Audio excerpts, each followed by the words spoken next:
Just now in this chapter we are going to see what are hypothesis tests. We consider that we have a random sample, x1, xn, iid. We have n replicates of the variable x, as we had in confidence intervals, and x is distributed according to a distribution f indexed theta. Theta is the parameter of the distribution, for example, mu sigma square in a normal distribution. We are going to consider, for example, that the mean of x, here the mean of xi, I equals 1 to n, is mu, and we are going to consider protocol of this type. We are going to consider that we have a null hypothesis and an alternative hypothesis. What are we going to write under this H null and H1 or HA, the alternative hypothesis? We're going to write, for example, mu equals mu naught and mu different from mu naught. That means that what we're going to do is to assume that under the null hypothesis H naught, the mean of x is mu naught. It is a value mu naught. For example, a value which is, okay, I don't know what, 200,000 euro, 200,000 euros, for example. We are going to assume that, and under the alternative hypothesis, we are going to say, okay, no, the mean of x is not 200,000 euros. It is another value. We don't know, in theory, what is mu. This is the reason why we construct, for example, confidence intervals. We don't know what is mu.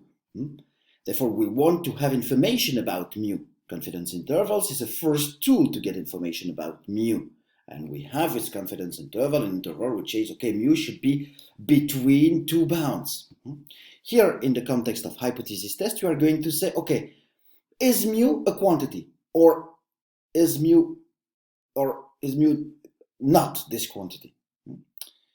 Thus, for example, we are going to say under the null hypothesis mu is 200,000 euros.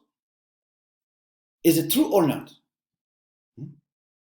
Either in this case it is not true, and in this case we reject the null hypothesis and we accept the alternative hypothesis at the level of the test. I will make it more precise what is the level of the test later. Or we do not reject the null hypothesis. We don't have any proof on the basis of what we have, on the basis of the information that we have, that mu is different from 200,000 euros. That is what we're going to see. Why is this useful, this kind of hypothesis test? First, I would say that it's not the only test that we could imagine for a parameter. Okay, we have a parameter theta, it can be the variance, it can be a proportion, it can be anything. We could construct tests not only on mu here, but on other quantities, on the variance, for example. We could have under the null hypothesis sigma, the standard deviation, equals sigma naught. Sigma equals 4, for example. And under the alternative, sigma different from 4. We could also have other protocol, H0, H1, the set H0, H1. This is called a protocol of a hypothesis test. In this protocol, we could have this case for a parameter that corresponds to what we name a two-sided test in this case. This is a two-sided test. Two-sided test. This is the protocol. This corresponds to a protocol for a two-sided test. And I will explain more what is a two-sided test later on the basis of the sample that we have. But we could have a one-sided test. That we have in this case another protocol. A one-sided test on the right and a one-sided test on the left. One-sided test on the left. We could have two other protocols. Two other protocols And in the case of a one-sided test on the right, the idea is when we reject the null hypothesis that we say, okay, at the level of the test, level I will explain later, I can show that in fact mu is strictly larger than mu not larger than 200,000 euros. And in the null hypothesis, in this case, we would have mu equals mu naught. We could also say that we have mu smaller or equal to mu naught. We will see that later, what is the difference between those. It's not really important.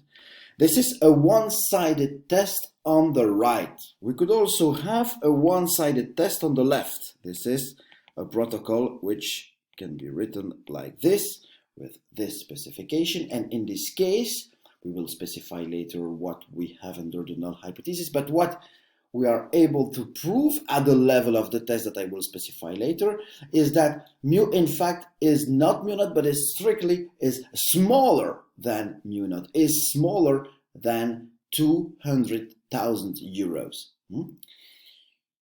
What kind of situation, in what kind of situation is this kind of hypothesis test useful?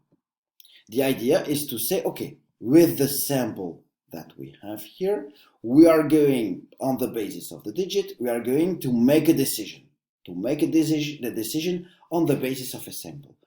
And on the basis of the sample, we are either going to say in the test of the one-sided test on the right, for example, we are going to say that, okay, either I don't have any proof, the digits do not enable me to say that the mean is larger than 200,000 euros, or the digits enable me to say that the price, that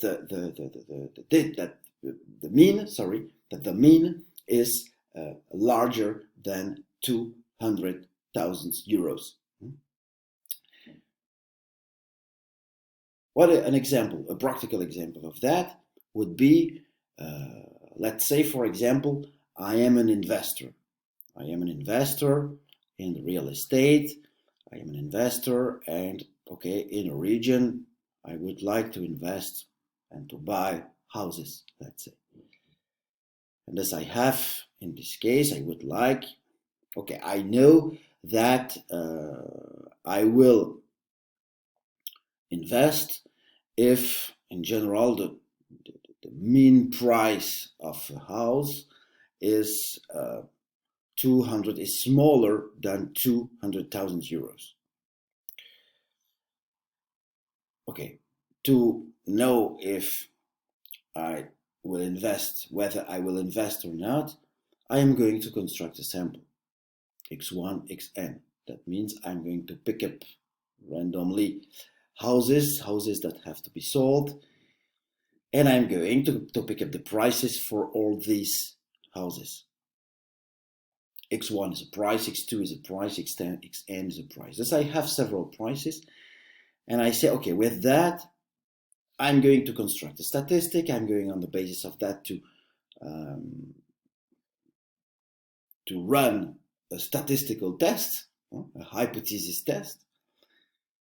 And maybe I'm going to get, for example, for a one-sided test on the left, maybe I'm going to get a rejection of the null hypothesis, meaning that in fact, mu, the real price, the mean price of a house, is smaller than mu naught 200,000 euros. In this case, that means that on the basis of my sample, on the basis of the prices of the houses that I collected, I will decide to invest, because the price of the house I have shown, thanks to my hypothesis test, that the mean price of the house is smaller than 200,000 euros. On the other side, I could use also a one-sided test on the right. that would correspond, for example, to somebody, let's say in the region. I am the investor.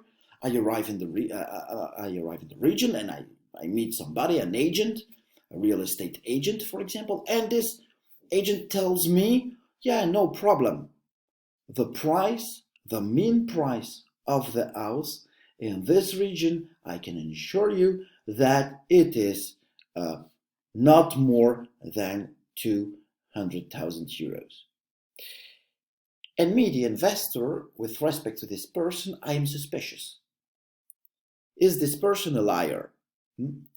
Okay, if I want to test that, I can, by myself, take my sample of prices of houses, x1, xn. I can construct it, okay, and I can conduct a hypothesis test. And I can conduct a one-sided on the right hypothesis test. And what could happen? Maybe in this case, I can have as well, on the basis of the digits, I can have a rejection. In the case of a rejection, if I apply a one-sided test on the right, that means that my rejection means that the mean of the price is larger than 200,000 euros. In this case, if on the basis of my sample I have a rejection, that means that indeed at the level of the test, the level that I will specify later, I repeat, but at the level of the test, the agent that I met and who said, oh no, the mean price of a house is not larger than 200,000 euros, in this case, I have proved at the level of the test that this person, this agent, is a liar. Therefore, you see here two situations where I can either use a one-sided test on the left. Okay, I want to know if I can enter the market. I want to know if I can invest, if I, with my money, I can invest in this region to buy houses. This is the first application. And the second application, the one-sided test on the right. Okay, I have an information from somebody. I want to know if it's true or not. Thus, in this case, I'm going to conduct a one-sided test on the right. Is it true that is it 2,000 euros, not more than 200,000 euros? With the sample, I'm going to show if it's possible, if it's true or not. If the person who says and tells me that is a liar or not. If the person who says, who tells me that says the truth or not. We are going to see how on the basis of the data, how on the set of prices, we can show either the first, the two-sided, we are going to see how this procedure works in these three cases. In the two-sided test, one-sided on the right, one-sided on the left test, we are going to see how to conduct those three kinds of hypothesis test, here in the case of the parameter mu, but it could be carried out for other parameters, the variance, or other parameters of a distribution, in general, a parameter theta.